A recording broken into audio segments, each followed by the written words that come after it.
തായിസ് വ്ലോഗിലേക്ക് എല്ലാവർക്കും സ്വാഗതം. അസ്സലാമു അലൈക്കും. ഞാൻ ഇന്നിവിടെ ചേമ്പും കർമൂസയും വെച്ചുള്ളൊരു കറിയാണ് കേട്ടോ കാണിച്ചു തരുന്നത്.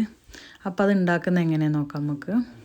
അതിന് വേണ്ടി ഒരു കുക്കർ എടുക്കുക. അതിലേക്ക് ചേമ്പ് കഷ്ണങ്ങളാക്കിയത് ഇട്ട് കൊടുക്കുക. പിന്നെ കുറച്ച് കർമൂസയാണ് കേട്ടോ വേണ്ട, അതും കഷ്ണങ്ങളാക്കി ഇട്ട് കൊടുക്കുക. ഈ കർമൂസ എന്ന് നമ്മളവിടെ പറയുന്ന ചില സ്ഥലങ്ങളിലൊക്കെ പപ്പായ, കപ്പളങ്ങ എന്നൊക്കെ പറയും കേട്ടോ. അപ്പോൾ ഇവിടെ കർമൂസ എന്നാണ് പറയുക. പിന്നെ അതിലേക്ക് ആവശ്യത്തിനുള്ള കുറച്ച് ഉപ്പിട്ട് കൊടുക്കുക. കുറച്ച് വെള്ളം ഒഴിച്ച് കുക്കർ അടച്ചു വെച്ചൊരു 2 വിസിൽ വരുത്തുക കേട്ടോ. പിന്നെ അതിലേക്കൊരു അരപ്പ് വേണം. അതിന് മഞ്ഞൾപ്പൊടി, വെളുത്തുള്ളി, മുളക്, കുറച്ച് തേങ്ങ, ഇതൊന്ന് ചതച്ചെടുത്ത് കൊണ്ടുവരിക. അങ്ങനെ നമ്മൾ വിസിൽ വന്നു കഴിയുമ്പോൾ കുക്കർ തുറന്ന് അതിനൊന്ന് ഉടച്ചു കൊടുക്കണം കേട്ടോ. പിന്നെ ഉടച്ച് കഴിഞ്ഞതിന് ശേഷം ആ അരപ്പ് അതിലേക്ക് ചേർത്ത് കൊടുക്കുക. എന്നിട്ട് നല്ലോണം ഒന്ന് ഇളക്കി കൊടുത്ത് ഒന്ന് തിളപ്പിച്ചെടുക്കണം കേട്ടോ. അതിനുശേഷം ഒരു ചട്ടി അടുപ്പത്ത് വെച്ച് അതിലേക്ക് കുറച്ച് വെളിച്ചെണ്ണ ഒഴിച്ചു കൊടുക്കുക.